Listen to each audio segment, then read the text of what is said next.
Tara, this is what I'm sending you right now. Message reviewed. I'm never going to find a more exquisite woman than you. I know that. I've been alive for 43 years. I fucked with a lot of women. I haven't made love with many. I mean, it was cool, you know, but the connection that I know with you immediately, I mean, it's not like I didn't think you're beautiful, but then I fucking found out how cool your nasty really were. And I don't see what the problem is other than maybe you're listening to people talk shit about me. Don't listen to it. I'm the best there's ever been to. I mean, not necessarily like in sports stuff, but just that play. I could have been one of the best linebackers ever. I stand on that shit. Walk away, you know, like me. And I met a lot of cool people. Oh, I thank you. And I swear to God, I sound like a pussy. I'm telling you that all women are going to look less than in my mind because of the Connecticut pizza. Good shit. So thanks a lot for fucking up. Basically, I mean, I'm not talking pussy, okay? But I'm talking like, quote unquote, the one, you know, you set the bar really fucking high, and that's what I fell in love with. And I don't even understand why you're not out here right now. Seriously. So that's why I'm calling corner right now. I love you, and I want to call you baby for the rest of my life. Don't you realize that? Please. If you are satisfied with your message, press 1 to listen Oh, yeah. to your message. Send your message. Normal delivery. Thank you. Your message has been sent. Goodbye. You know what? As I turn on my windshield wipers and the voicemail, you know, I get inundated with calls, girl. I get inundated, not so much anymore with haters, because, you know, there's a lot of people out there that realize Stevie works. It works so fucking good that it's raising awareness like, wow, how come they kept this back for so long? And it's like this. I'm one of the best that there ever has been. Seriously, I stand on that shit. I can take you to meet guys that are legends in the criminal so-called community. And I'll tell you what, white collar America, they're the best it's ever been. They didn't have to, you know, do anything other than fucking own what they did, okay? They weren't born with silver spoons in their mouths. Some, you know, I wasn't. You know what? I was born with money surrounding me and living in relative poverty compared to the people that I went to school with. And did anybody that went to school with me realize that I thought I was ugly till I was, you know, 18 to like 30 something, and it was a long process. I mean, you know, yeah, I've slept with a lot of women. As a matter of fact, I've had women seek me out after fights in the locker rooms. I mean, it's not like it hasn't happened. And this fucking phone is insistent. And I'll tell you what, girl, all you gotta do is stake your claim and be ready to actually live up to what you said, okay? What caught me was the fact that you would be cool with me pleasuring other women in front of you, okay? Put it like this. It would be impossible for me to say, you know what, I want to be with just one vagina for the rest of my life. I mean, you know, that would be, you know, the fucking hell that some of you fucktards have to live with, you know, if you even get that lucky, okay? And then if you have gotten that lucky, as guy fucking jets around me to, you know, it's like, dude, check this out. Don't live your manliness through your fucking truck, bitch, okay? If I had $100, girl, for every time some fucking little midget stepped out of his truck, I'll tell you what, they can make movies, you know, dudes following me, okay, and then me fucking, you know, leading them to an area where, you know, I can whip their fucking ass, and if they got a gun, you know what, it's all good. So, you know, me seeing them get out with nothing and then fucking basically beating their ass to where they're running through fucking traffic and shit, you know what I'm saying? I do the things that people think about doing and wish they had done. You know what? I just fucking, I had this, this like compulsion for fucking truth. And, yeah, you know, the truth is that if my asshole Uncle Fred Riva had bothered to do anything but attack me, okay, my entire life, I would have been a millionaire a long time ago. I would have been a negative impact and influence on your children, okay? I would have put Brian Bosworth to fucking shame. I mean, you know what? See the play. He couldn't hold my jockstrap athletically, and I could live what he did in that movie. But I couldn't live with myself fucking being part of the fucking, the scheme to hold all those cool guys back. And you know what? One of the things that I would like to do is to unite the clans. Seriously, with money. And I'll tell you what, men are the evil force on this planet. Okay, make no mistake. Men left in charge, left unchecked. Oh my God, look what we have. It's a fucking wreck. We're lathering the fucking earth, covering it with blacktop, which is like toxic shit, and it's seeping. I mean, you know, this whole planet's gonna be a parking lot on the schematic that the Bible said for it. You know, go forth and breed and multiply, and don't fucking, you know, don't take no for an answer. You know, if the guys that we fucking hire, you know, these priests that we're asking to do a really unnatural act, you know, not want to fucking taste every pussy that comes your way. I mean, you know, I'll tell you what, man, the fucking stories that I could tell under fucking hypnosis and Notre Dame to fucking Brother Tom never being around, man, when I wanted to talk to him. So I got in the habit of fucking turning on the hot water pipes, you know, like I'm gonna take a shower. And down to a donut, he was there and he was thinking like my asshole was a donut and he was gonna like fill it, right? And not gonna happen. Icky, you know, and was that a reason that they fucking kept me back? I'll tell you what, I always wondered, Megan Fergone, when we went to your daddy's fucking, that was how would I explain where you lived on that? I mean, it was like a movie type fucking via, I mean, huge. He was the president of BATUS, British American Tobacco United States. And I remember, you know, thinking, do they really think that I'm not going to fuck my girlfriend here? You know what? And maybe they had fucking like bugged it, right? And me saying, I wonder how many fucking blacks have been trampled, you know, to get this amount of riches, right? You know, how many fucking lives were ruined, you know, how many rapes, murders, and it still sits here. And the people still profit from ill-gotten fucking gains, goods, you know? And you know what I would like to do is take profit from a liquid that allows me to basically sit on my ass and fucking compulse way too goddamn much on whether or not you're actually for real, because I've told enough people that I am going to use women to lure men into Pulp Fiction type scenarios in a movie, okay? And guess what? I reconnected with my kin. And I'll tell you this. Wow.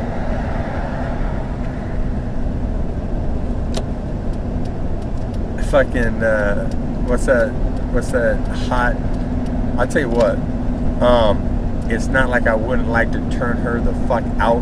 Not my sister. Okay, oh, well, you put it like this. She's fine, but she's my half-sister. You know what I'm saying? And so, you know, she's welcome to sleep on my floor anytime, you know, that I'm there. She can actually stay there when I'm not. And, oh yeah, she would fucking take over Hollywood, okay? Seriously, she's fine. And she's from the streets. Seriously. And she's also has some friends that are fine. And they're going to start working for me. And we're going to start getting guys that talk shit out on dates. Oh yeah, you know what? And then I'm going to swoop in, and there's going to be a camera there, and there's going to be a contract. And you know what? It's going to be like, look, you talked a lot of shit, partner. So either sign on the dotted line, and you're going to get paid, and we can do it however you want. You know, you can actually throw punches on me, and I won't even return fire if you're really that afraid. And you know what you're gonna do? You're gonna hurt your fucking fists and your arms and my elbows, bitch. And I'm gonna be fucking talking to you the entire fucking time you're doing it. Going, is that all you got, son? God damn, I know women, I mean, you're like a female with a penis to me, my nigga. You know, genetically, you ain't shit. Fucking, I'm 43 years old, my niggas all around the world. White, black, fucking Mexican. We're all in the same fucking boat. We don't got a pot to piss in, basically. And most of the people that are listening to me, you know, you got a little money.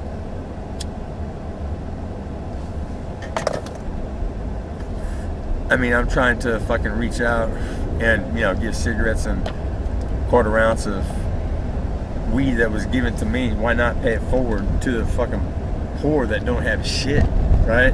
Over at Loaves and Fishes, not right in front, because I didn't want to get fucking like arrested and shit, but that's what I do, motherfuckers. And then know this, it's not like I haven't kicked the fucking door in on punks that had it coming to them and then fucking taking control of the whole goddamn room and shut that fucking situation down, bitches. It's not like I haven't gone in and fucking basically fucking you know what?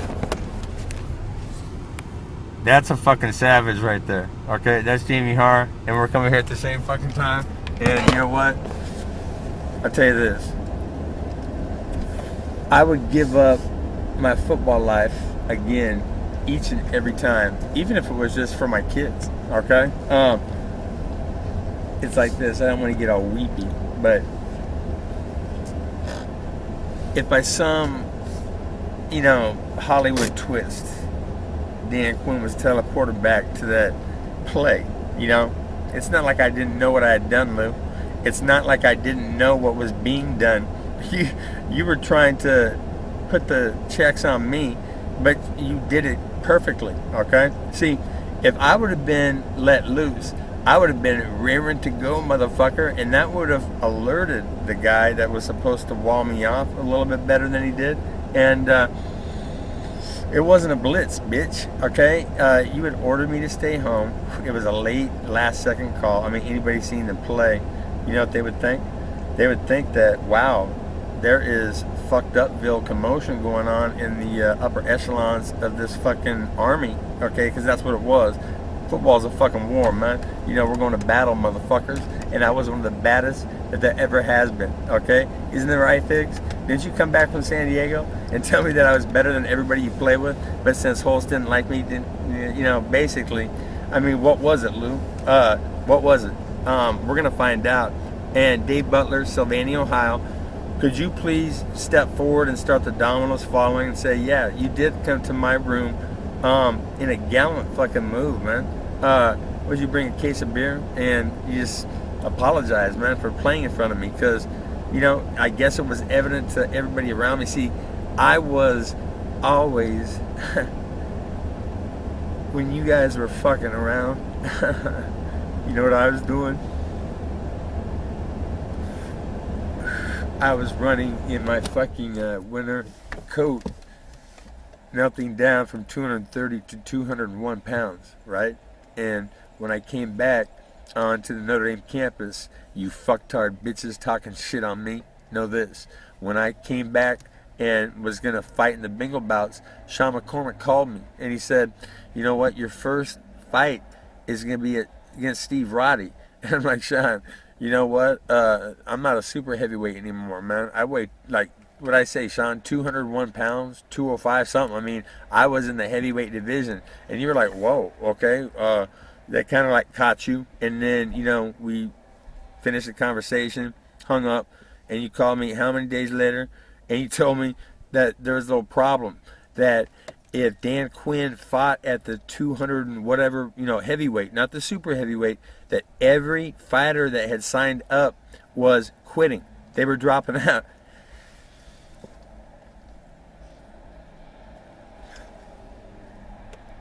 That's respect, bitches. Seriously. And you know what? At that point, I didn't even respect myself, man. All I fucking based my core value system on was how good I was in football. seriously, or an athlete that set me apart. I was angry, okay, like many of you. Um, like many of you, I'm not the only one that's been held back. There are so many fucking stories of guys that had talent. My God, uh, Travis Knox, David Prousnick. Did we not sit in Fluor Towers and watch a guy that looked like Kevin Garnett act like a point guard and go up and down the fucking court and score? I mean, and we were like, holy fucking shit, you know?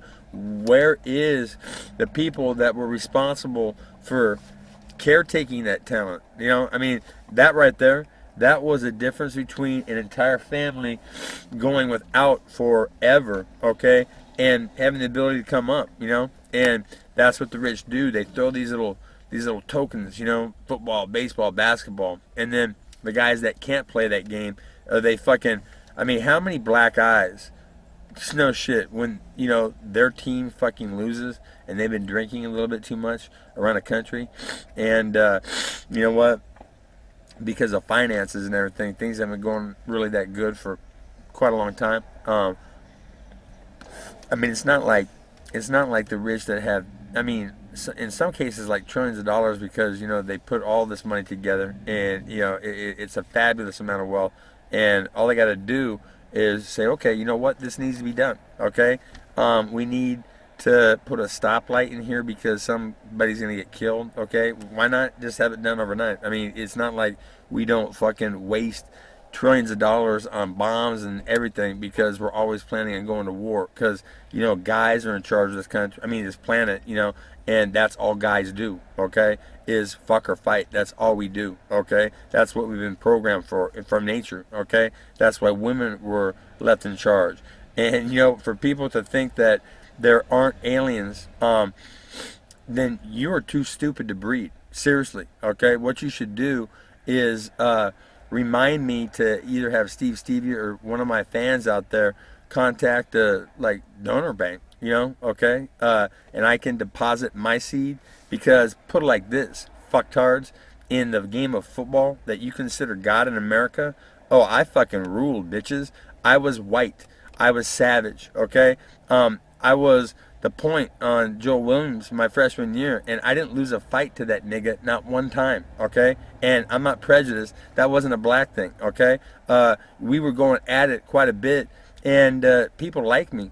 The reason why I had 6.5 sacks in the, what was it, 86 spring game? I mean, I fucking took over. You know what? It was because Mike Perino, who I hadn't beat the entire fucking year. I mean, there was just something about Horsehead, man. And I actually said that to you and got away with it, didn't I? And I didn't say it out of disrespect, okay? I had ultimate respect for you, Mike Perino. You were a fucking savage stud. And if it wasn't for the fact that fucking, I mean, I'll tell you what, man. What was that big fucking, I forget his name. He was a big lineman at USC, and USC, you know, they wanted to have an All-American, and so James Fitzpatrick, fucking, fucking 6'8", 315, you know, fucking fucking playing video games all day long. I'm like, god damn, you know, this nigga fucking, he's good, and he wasn't, but they drafted him ahead of you, and they had all that money in there, so you never got to play.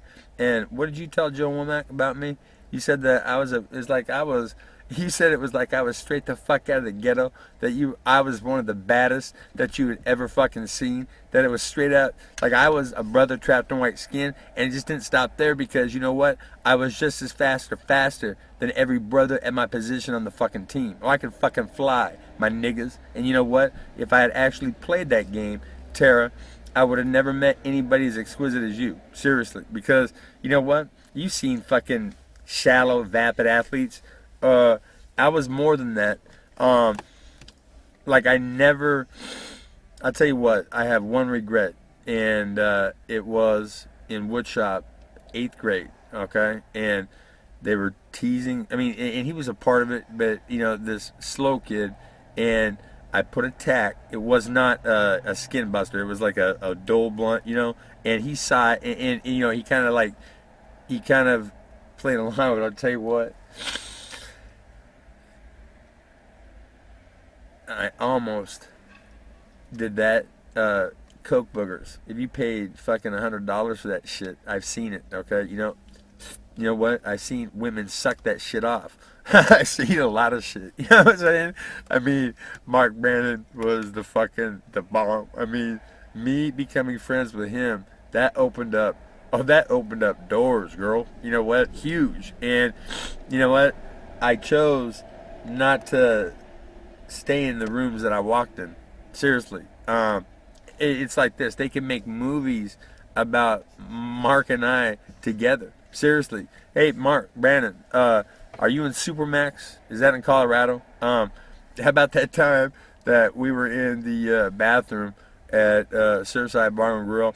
I was trying to leave, and then you came in and you were having none of it. I had to like come back. I mean, had to. Okay, I got to because you were so fucking cool, man. And so that was like the first time that I had ever done coke. But yeah, so we went to that bathroom and we're in that big fucking, I called it the retard stall, because they could have put 3 fucking stalls, but it was like, for a handicap, and I wasn't being PC.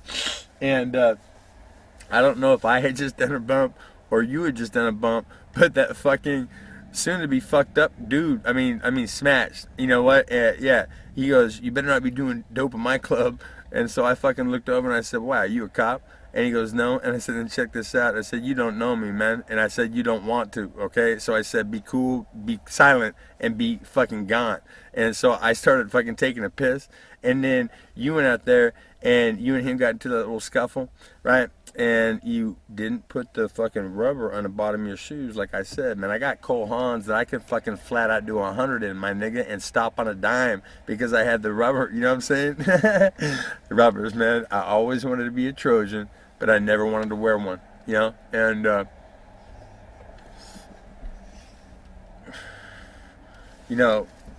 everybody's on a. Well, anyways, what was I saying? As I'm thinking about the time that I burned, okay, talking to basically the woman that we don't have to be attached to the hip, but I want somebody who is golden, genuine, to be the conduit between me and basically every pussy that I'm ever gonna be with, okay? It's not like I haven't had over 100, okay? And it's not like I couldn't really increase that number, with all the phone calls that I'm getting. But it's like this. There's so much other important thing. I could go the rest of my life and never have sex again. If I had Astroglide and then pictures of you and then, my imagination. No shit, I could do that. And I don't want to, but I would. And what I would do, if everybody would lay down their arms and basically just quit this bullshit game, I would actually undergo the most torturous, painful fucking death that people could come up with. You know what?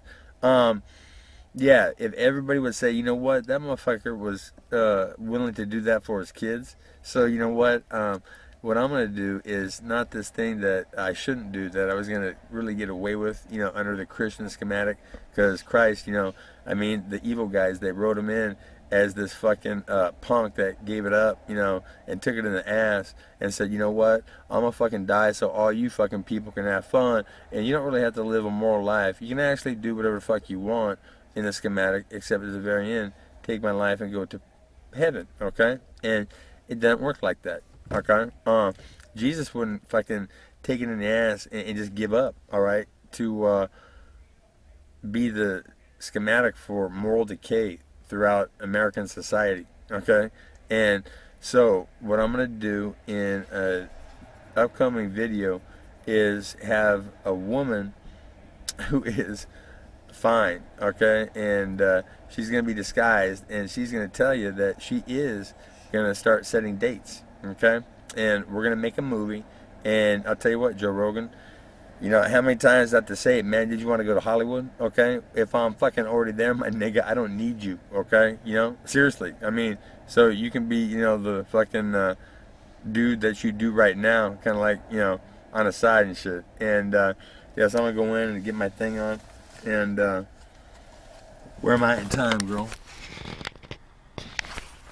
Put it like this. I will never, ever find a woman more regal, and you're almost too fucking good to be true, and so that's why I was like, wow, did I actually bite hook, line, and sinker on somebody smart that had a woman, have a conversation with me. You know what? And then the fact that we're not really talking now, I could see her actually going, you know what, homie, dude's cool. I'm not really down for this. I can't keep playing him.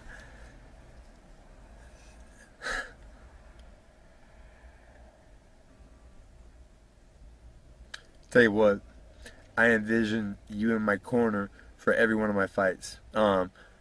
Because I envision tuning into your voice and hearing it through, I mean, through all that din. Yeah, that's when I take my fucking game to, guys that have everything, ground, everything. I mean, this fighting thing, I didn't really want to do it. I wanted to run this into fame, and I'm fast as fuck, and I can blow a lot of really fast brothers down. It would surprise people, okay? And it might, oh wow, you know what? Might get into their fucking head, but Jose Canseco, I'll tell you what, if that is you, I pray to God it is, because, dude, um, you know, I would beat Hongman Choi, okay, if he couldn't fucking kick me, and he wasn't doing nothing really. I mean, he was just making you fucking turn your tail like a fucking big pussy. You know what I'm saying? And homie, I tell you what, right now, I'm gonna take over on you, dog. I'm gonna shut you the fuck down, my nigga. When I get spun out, and Herb Akers has made me feel really, really good again. Okay, I take a lot of weed, so much weed that it would fucking fell an elephant. All right, and the din word for a lot of noise. Okay, just to save you a fucking trip to Wikipedia. Don't want you to get lost, my nigga, because you ain't the sharpest knife in the bin. You know what I'm saying? And it's like this.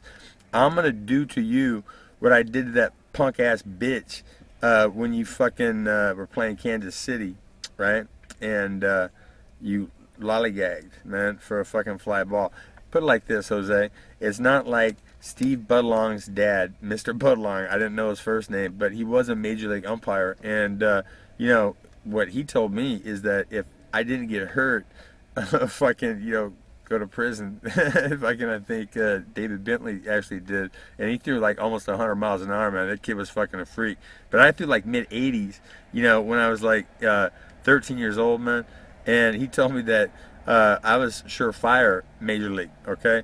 And then I played football, man, and it was a dream come true, okay? Because all the guys that I wanted to fucking hurt and kick the shit out of, I could actually go out of my fucking way and lay fucking wood. I mean, you know what? Crunch. And then, you crunch someone here, you get to seek another motherfucker out, And it was all about that. It was, it was amazing. It was a fucking release. It is basically an on purpose thing, because what football is, ladies and gentlemen, is in cohesion with like fucking these video games that get you, immune to shooting long distance. Okay, it's a precursor for America trying to exercise its economic fucking might to further doom this fucking planet. No shit. I mean, you know what? It's not like spaceships have huge ass gas tanks, okay? Because the stuff that they're using burns up and is gone, okay, and vanishes. And we think there's an even return. And it's like, who did that study? Who paid for it? What was there to gain, right? And what's more important is me getting these words out, right? But the longer I take to get in there and get my thing on, put it like this. I don't need to fucking spar, okay? Like, I need to spar when I have a fight that's coming up. And so, you know what? Yeah, Dave Hagen, I'll take that fight, dog. And what I'm going to do, I'm going to come out and I'm going to attack your face with my fists from the very start. You know what? I mean, there is going to be I'm not going to come out there and wait. I'm going to come over, I'm going to show you why, like, when you were in high school, you were basically genuflecting to me, dude, because on the fucking food chain, DNA wise, women wouldn't be lining up to, get you to fucking jack off or to do a direct deposit, you know what I'm saying? So, and it'd be funny, homie, you talking about fucking how Stevie don't work and shit, my nigga, You want to fucking name and recognize? You're gonna get it, dude, all the way up to the fight, to the point where is there is there anybody out there that could fucking bring some kind of contraption and then it'd be like, now that Dan Quinn has mentioned it, okay, and I think Dave Hagen is married and shit, and he says that Stevie don't work, and his woman's mind, she's thinking this pussy getting wet, thinking about homeboy taxing your ass back in the day, and then how they did it, you know what? It was called rape, except in this case she would gladly, you know what, it's not rape. Okay, so down the road when my kids, well, anyways, oh yeah, she'd willingly give that shit up to me, my nigga. I don't have to pull anything out of the way to see my dick. I can see straight down, and you know what, it's like this. I bet you I bet you that if Tara Ashley ever comes out here, that she's gonna love it. You know what I'm saying? Peace out.